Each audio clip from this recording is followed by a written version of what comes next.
पहला सवाल है, किस वक्त घर में झाड़ू देने से घर में गुर्बत आती है?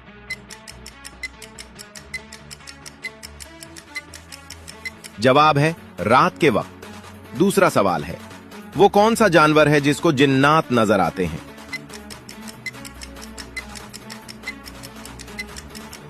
जवाब है बिल्ली को। तीसरा सवाल है, वो ऐसी कौन सी मौत है जिसमें मरने वाले को गुस्ल नहीं दिया जाता?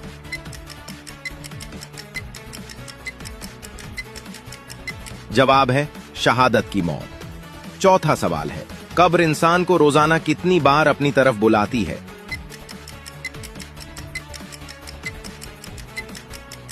जवाब है एक बार। आखिरी सवाल है, किस इंसान को सदका देने से सबसे ज्यादा सवाब मिलता है?